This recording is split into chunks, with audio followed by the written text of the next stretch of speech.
Hi guys and girls, I'm Obsidian Ant and welcome back to Elite Dangerous. When we last left Cobra Commander, he was here slowly making his way towards the Formidine Rift.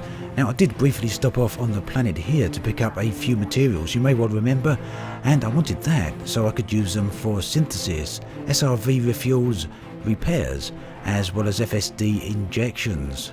Meanwhile, back within the inhabited bubble, there's been a recent community goal from Rum Tar. And what he wanted was to collect some information from the alien ruins so that he could then locate some further alien ruins.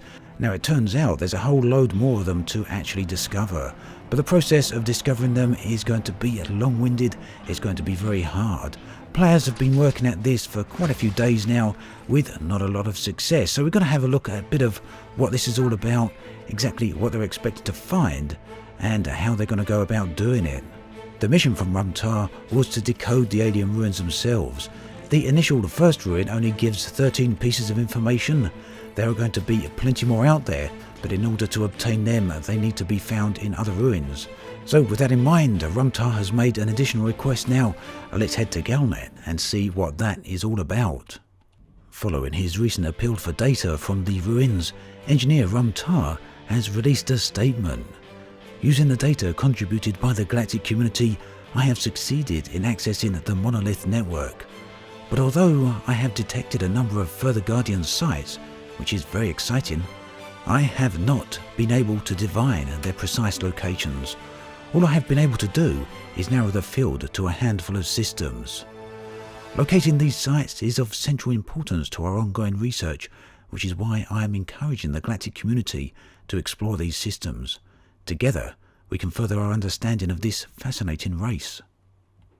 So here he lists 4 new systems, which would imply there's going to be at least 4 new alien sites out there somewhere, all relatively close to each other, but none of them as yet found. So here's some system maps. I've taken these from the massive forum thread on the alien archaeological research, and as you can see, there's many landable planets here. This one alone has 11 landable bodies, so huge volumes of surface area to cover. 14 bodies here, so once again increasing the surface area that needs to be explored dramatically. Now keep in mind that Elite Dangerous offers no tools to explore planets, it all has to be done visually, and Rum Tar gives absolutely no clues on his Galnet release as to what coordinates perhaps we could start lurking in at the very least. So we're left with brute forcing this, having to do flyovers of all these many planets here, at least 50 planets that need to be searched by eye. And of course this adds up to millions upon millions of square kilometres that need to be searched. Try as they might, players as yet haven't found any clues or indications as to where to start looking, other than to go by planetary visual features, huge craters, ridges, canyons, or locations like that. The thing is, this is an extremely tricky prospect, so I've just jumped into Altera here, a completely different piece of software, just to get a bit of idea of the scale of this undertaking. So let's assume that this airfield here is roughly the size of a ruin site. It might be a little bit larger, it might be a bit smaller. The point of this exercise though is to try and convey the amount of surface area that needs to be explored. Now do keep in mind of course that Earth is a lot larger than many of the planets out there in Elite Dangerous, but then again there are also a few planets out there that are much larger than Earth. But in either respects, we've got to remember that much of the surface of Earth is water. 2/3 of it in fact is water, which would mean that that area wouldn't need to be explored on this particular planet. Many of the other planets within Elite, all the landable ones, don't have any water at all, it's fully land. So roughly speaking, it's pretty much like for like in terms of surface area. So I've got a HUD element on here. The very tip of the airfield here is just over 3 kilometers away. Now some people have recently reported that with the recent graphics updates that the ruins are not visible to them as much over 3.5 kilometers, that they sort of fade away into the background. Other people have reported that they can see vastly further than that. Some people saying they can see the ruins at 7.5 kilometers, other people say at 12 kilometers. But either way, there is a bit of a problem. If you've got your graphics set to ultra, then the ruins very much blend in with the background, whereas on low you can see them much easier.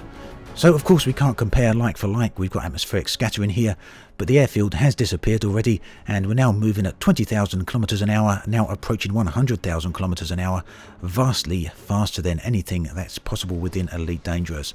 And there, already the entire region of the surface area that we was actually looking at has faded away, lost amongst the total landscape of the Americas here. Now, in our imagination, we can look down at the planet here and imagine it completely barren of all buildings.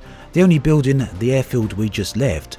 If we were to stand up here at orbit, have no clue as to where to go, and only be able to move at extremely slow speeds that we can in Elite Dangerous, can you imagine just how long it would actually take to locate these ruins? Where would you even start?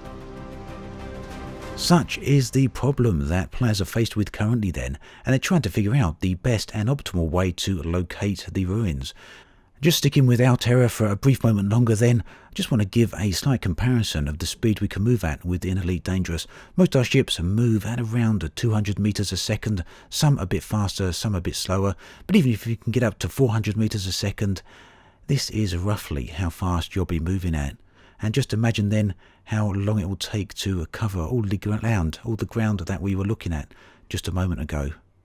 Now, this isn't a criticism, please don't think that, and I'm not by any means attempting to undermine the massive and impressive amount of work all the players are putting into this. I simply want to show the dedication that they have to the monumental task that they are undertaking here. Now, I do suspect that Frontier are working to some type of hidden deadline here, and that they want the puzzle resolved by a certain date. If that's going to be the case, it's highly likely that they will start providing further hints as things progress. And I suspect eventually we'll see a community goal from Rumtara again, giving us some slightly refined coordinates or locations as to where we can find these particular alien bases. For me though, I'm still out here in the depths of space.